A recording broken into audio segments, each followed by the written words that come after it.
Hi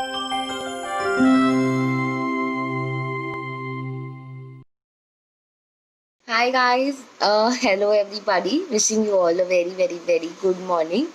This is Vidisha Vitlani and I welcome you back to the Aussies group. And first of all, thank you for watching this video for those of you who are here, and thank you for coming live this Saturday. Means a lot, as you guys know. And today what we are going to do is the speaking component basically. When it comes to the speaking component, one thing you really have to understand is that it is the easiest, shortest, and like something in which you can score more marks. I always have a feeling that when it comes to speaking, it's much more easier to score marks compared to writing. Obviously, because of obvious reasons, like writing has its own, you write an essay and stuff, whereas speaking, if you're vocal, if your spoken English is good, if you're speaking properly, it's easier to get your marks. So first of all, I'll begin with the at the top. What are we going to cover in this lecture? So what I'm going to cover is I'll start from the top, how it is conducted, what is done, go through the format. Towards the end, take you through the band descriptors. That is the most important part when it comes to speaking, as in how you're judged. So that is a little important. So please be careful. Okay, so now speaking is basically a one-to-one interview, something like you go for your colleges or your schools or even your offices. So it's a one-on-one live interview with the interviewer. This is going to be the same irrespective of the medium you choose. Like even if you're giving a computer-based exam or a paper-based exam, the speaking is going to remain a live interview. These days it's with a mask. I'm telling you the actual truth, okay? Okay, now it generally lasts for 12 to 20 minutes maximum. Now see, don't worry that your interview didn't last long, it's not good, or it went short, it's not good. There is nothing like that. It always depends on the examiner, the topics and other things, and how you're judged. So don't worry about it. Generally lasts between 12 to 20 minutes. Okay, till now we are clear. Now there are three parts to this. Okay, first part, second part, third part. Now talking about the first part of the speaking interview, it is the introduction questions, wherein the examiner asks you questions about yourself, like what do you do, where you come from, what is your name, what are your hobbies. Okay, then the examiner will pick up one particular topic, for example movies, then ask you topics based on that. What kind of movies you like, do you watch movies regularly, something like that. Now how do you answer these questions?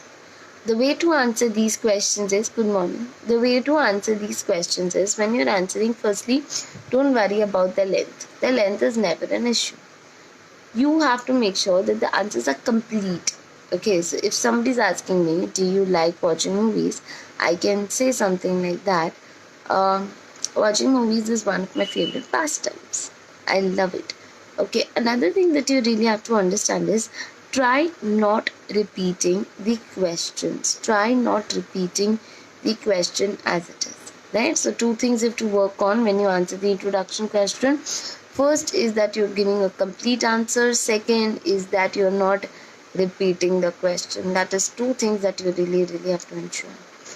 The middle portion is something what I call the cue card. In fact, it is called the cue card, wherein you will give a topic and you have to speak on that topic for 2 minutes.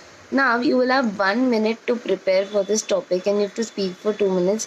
Please go through the cue card videos that we have prepared. It gives mind-blowing techniques so that you can elaborate it for like 2 minutes. It is amazing. Go for it. Okay, so when you're speaking for 2 minutes, you have to keep in mind a lot of things. One, that you're not repeating. Secondly, you have to create a mind map. You'll be given a pen and paper. So in case you want to go through it, it is also okay. Also, one more thing you really have to be careful is that there will be 3 sub questions in there. Like each question will have 3 sub questions. You have to make sure that you are including those 3 sub questions. Okay. The third is the counter question. Now, when it comes to the counter questions, these are questions based on the cue card. This will be lengthier and trickier. So you have to make sure that you are elaborating this like a little more compared to the introduction questions. However, as I mentioned above, when it comes to the counter questions or when it comes to the introduction questions, don't worry about the length. Your completeness of the answer is going to take you a long way. Are we through with this? Any doubts till now? No, right? Okay.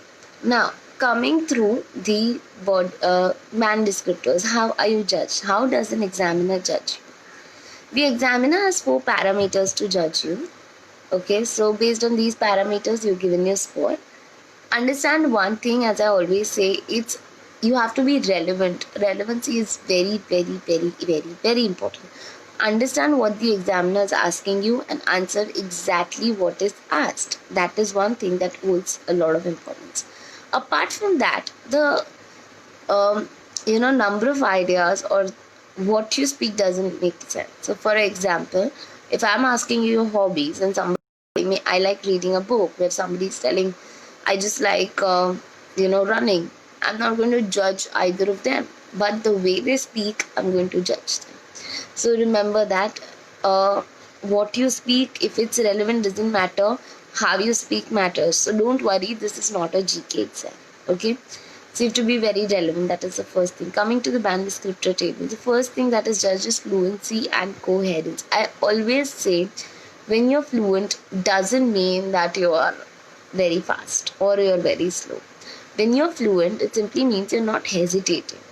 It means that you know what word comes next. Now see, hesitation in terms of ideas is okay, but hesitation in terms of words is definitely not. Okay, so have to be careful with that. Self-correction is fine, but occasional. Like see, whatever I'm talking in a natural language, there are times where I self-correct, there are times where I'm fluent, I'm pausing, and that way. So that is okay.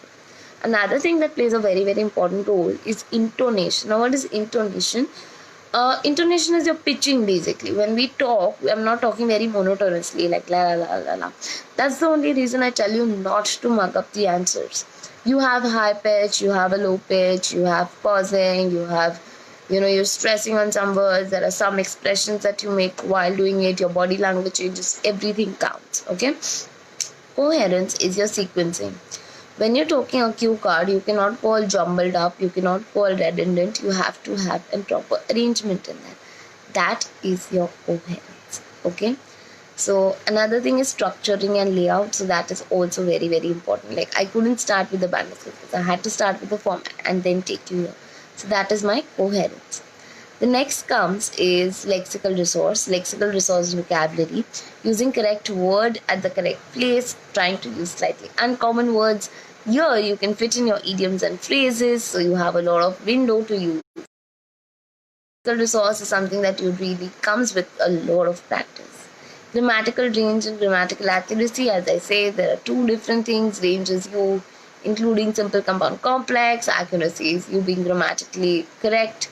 So sometimes that may be possible, may not be possible, but then see, I'm not going to think and say that, okay, this is a compound sentence or this is a complex sentence. What I want is, it shouldn't be monotonous, there should be a lot of variation, right? The next thing is pronunciation. Please don't fake an accent. Please do not fake an accent. I know it sounds ridiculous, me stressing on it, but it's important. The way you speak naturally is going to work the best. Avoid the regional accent if you have. Try working on it. Otherwise, it's fine. Your accents may differ, but the pronunciation should not differ. That is what I'm trying to say. So I hope the speaking component, in short, explained to you is clear for you. And I hope this live session was useful for you. Please subscribe to IELTS tutorials.online. And we have online classes. We have one-to-one interviews. I mean, we have like proper sessions which are going on. So please, in case you need any help, IELTS tutorials is always there.